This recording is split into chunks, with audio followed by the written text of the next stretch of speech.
সরকারি যে কোনো হাসপাতালেই দালাল প্রবেশে রয়েছে কড়া সতর্কাবস্থা, কিন্তু সেটা যেন কেবলই কাগজে কলমে। রাজধানীর কিডনি হাসপাতালে দেখা গেল এমন নমুনা।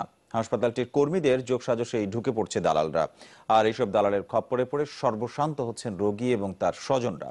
বঞ্চিত হচ্ছেন সরকারি ব্যবস্থাপনায় চিকিৎসা সেবা থেকেও। কর্তৃপক্ষের দাবি, দালাল প্রতিরোধে উদ্যোগ নিলেও কৌশল পরিবর্তন করে ঢুকে পড়ছে তারা।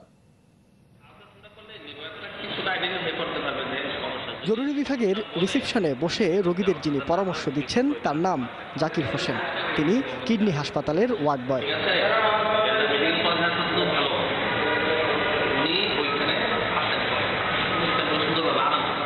তার মতে, রোগ নির্ণয়ের জন্য সরকারি হাসপাতালে পরীক্ষা নিরীক্ষার প্রক্রিয়াটি দীর্ঘ, তাই রোগীকে নিতে হবে বেসরকারি ডায়াগনস্টিক সেন্টারে।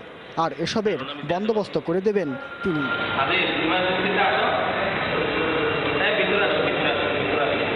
কিছুক্ষণের মধ্যেই তার কথা মতো হাজির এক ডায়াগনস্টিক সেন্টার প্রতিনিধি।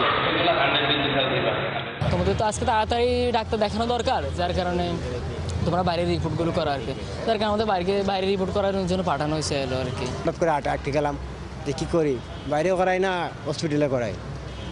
এবার তো পরে তো সিদ্ধান্ত নিলাম যে না, ও তো 2 দিনই লাগে আর 3 দিন লাগে, আমরা এখানে করাই।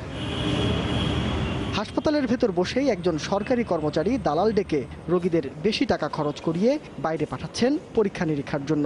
কিন্তু কেন, জানতে চাই যমুনা নিউজ। ক্যামেরার সামনেই মুহূর্তেই নিজের ভুল পাল্টে ফেলেন এই কর্মচারী। ওদিন বাইরে পাঠানো হয় না, বলা হচ্ছে আমাদের এখানে করবো। তারা যদি নিজেরা চলে আসে আজকে দিনাজপুরে করে সেভাবে বলতে, আমি বলিনি, আপনারা দেখছেন।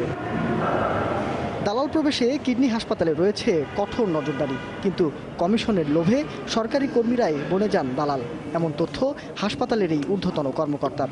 আমার আবার কিছু স্পাইও লাগানো আছে, আমি স্পাইগুলো বুঝে ফেলছি এটা আমার স্পাই, তাদের সামনেও করে না।